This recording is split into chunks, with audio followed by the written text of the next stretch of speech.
President Kagame, may I start with you? With a new free trade agreement coming into force in July, what steps are you taking to maximise the benefits, especially for a landlocked nation? I'm going to ask you two questions, but I'll ask the first one first. Yes.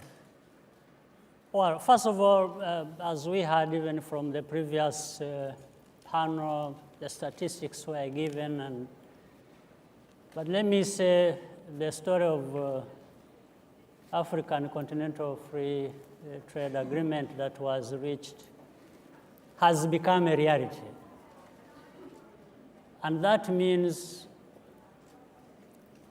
political will also on the part of the leaders of the continent who came together previously with it was the president of Chad, it was the president of Guinea, Conde, who is on this panel, working with the rest of the continent leaders who put this in place. And this came supporting the effort and the quest for regional integration that we had always sought to achieve. So it has become a reality. And that means also that on our side, we have all along been investing in capacities to be able to trade and to attract investments. In fact, that's how Rwanda, in ease of doing business, the World Bank Index ranks Rwanda among the top countries where there is ease of doing business. We are number 2 in Africa. Last year, we were 29 in the whole world.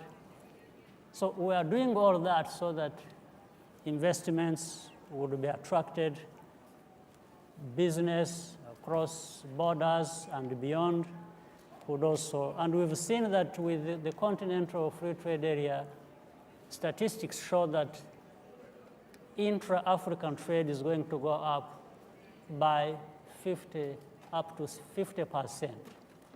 So definitely this is a huge opportunity which Rwanda and other African countries have been prepared to benefit from as well as contribute to.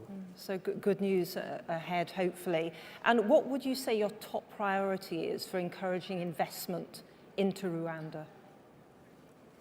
Well, as I pointed to the ease of doing business, first of all, we have had to predict or put ourselves in the shoes of an investor and what would they be looking for in order for people to invest in our country. First of all, they need rule of law, they need predictability, they need to see good governance which tackles corruption, and so that so much money is not lost in the process of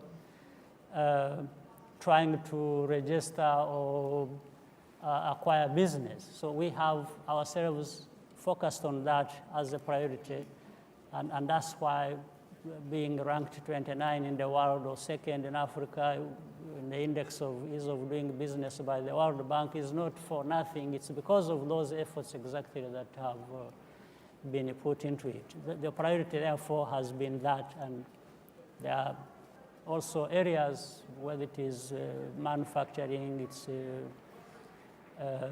infrastructure, there is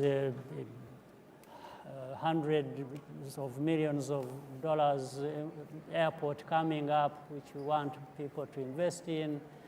It's energy, it's agro-business and processing, it's services sector that has been registering a huge growth in our economy.